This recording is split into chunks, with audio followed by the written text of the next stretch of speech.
We're going to continue here as we approach our Sounders, who continue through their offseason here, who made a few big extensions here that we'll get to. But first of all, Danny Leyva is one of those extensions, and he was one. Let me get that right there. There we go. Danny Leyva. So he signed an extension, but he was also called into the U.S. Youth National Team U20 training camp in Florida. So the young midfielder appeared in 19 matches last season for Seattle, starting in 12. He tallied 2 assists, 8 shots, and an 86.4 passing percentage, in addition to 952 minutes logged. So we'll go over immediately into the extensions here. Leyva received a 4-year deal. He's 19 years old. He was signed as a homegrown player back in 2019 and has since been a mainstay within the organization. He was part of the 2019 MLS Cup as a rookie. He's a native of Las Vegas, making 55 appearances overall for the Rave Green, including 2 appearances in the CCL league title run in 2022. Obviously talked about his 19-game performance this past season, but in addition to those 31 matches, he's got 31 matches for Tacoma Defiance in 2018, including 2 goals. He's played for the U.S. Men's Youth National Team since 2019, as we talked about in his call-up, including making 3 appearances in the 2019 U17 World Cup in Brazil. The other ones that have been rumored but haven't been official until this past week are Cristian Roldan and Jordan Morris. So we go over here to Cristian Roldan. Roldan signed a 5-year deal. Roldan is 27 years old and was the 16th overall selection by Seattle in the 2015 MLS Super Draft out of the University of Washington. Since he joined the Rave Green back then, he's become one of the Sounders' most tenured players, ranking 3rd all-time in appearances with 280 across all competitions, also becoming only the 3rd player in club history to pass 250. Roldan also ranks 3rd all-time across all competitions with 47 assists, including 36 goals, in addition to being on all 4 rosters that made the MLS Cup final, winning 2016 and 19. Obviously, Roldan was named to the 2021 MLS All-Star Game alongside 5 other Sounders players. Roldan was named to the U.S. Men's National Team for the FIFA World Cup this past year. Since making his debut in a 2017 Gold Cup match against Martinique, Roldan has amassed 32 caps for the U.S. Men's National Team. We're going to go quickly and talk about Roldan before we discuss Jordan Morris. This is a great move, I believe. I like this move the most out of the 3 extensions that were given, considering Roldan's MVP level sort of play that we got from him in the early part of the season. He dealt with a hernia injury as the year went on. But he's just a key part of that midfield/attack for the Sounders, and getting him locked up is a big deal. I know that I was worried about that when he was in the middle of that sort of MVP level run, with the underlying stats and the importance that he brings to this club. And it's crazy to think about putting his name next to most tenured or one of the most tenured players for the club in his existence. So, Roldan, and then Jordan Morris here. Morris signs a 5-year deal as well. He's 28 years old, joining the Rave Green as a homegrown player in 2016 after having a successful career with the academy and at Stanford University. After he won the 2016 AT&T MLS Rookie of the Year award, he continued to be a transformational player for Seattle, scoring 52 goals across all competitions, which ranks 5th all-time in club history.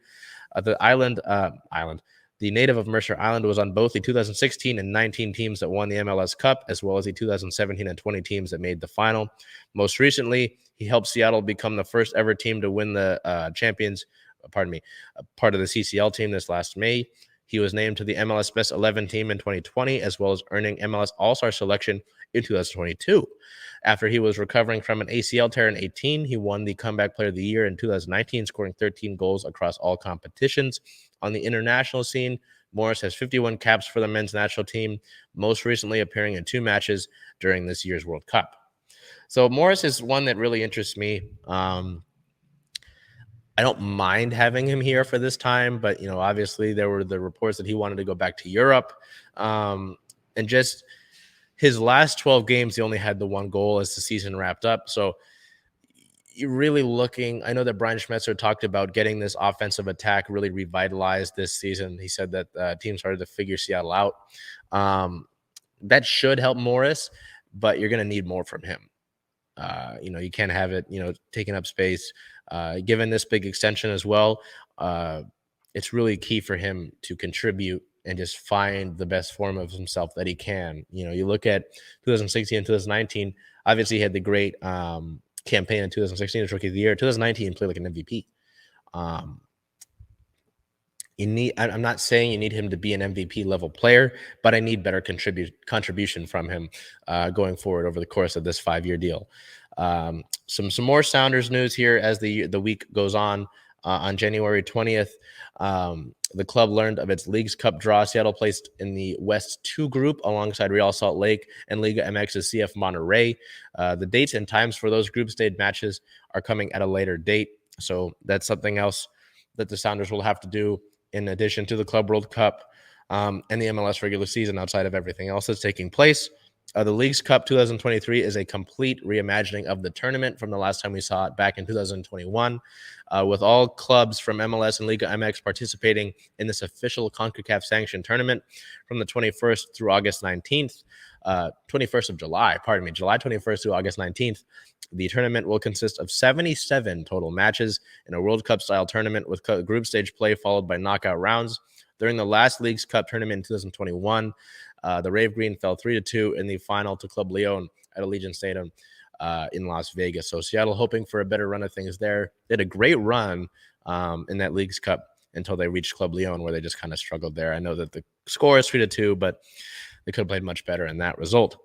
The Sounders had a big week here. Another big piece of their news was that they announced their newest jersey sponsor.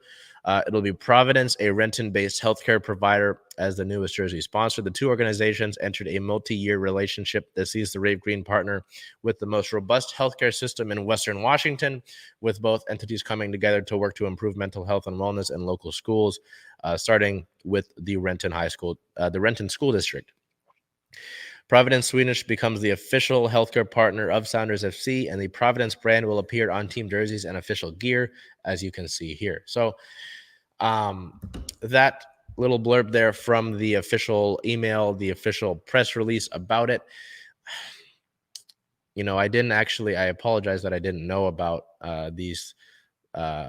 the news relating to Providence before this. I know that some were concerned about Providence being a sponsor because of the ties that Portland has to Providence, but there's also some stuff that the organization of Providence has had in regards to religion, reproductive rights, and all sort of things like that. There's some serious issues that were raised with Providence. I know that there was some information about them, how they treat their employees as well. The Alliance Council, the Seattle Sounders Alliance Council, had a statement about it, how they weren't consulted and they were going to meet with Sounders leadership about it. So I'm really interested to see how that sort of goes. But it's interesting, I would say, and I don't want to just say interesting and say on that middle part of it, but it's disappointing to hear about the things tying into Providence, and I'm hoping that there is some solution to everything that took place with that.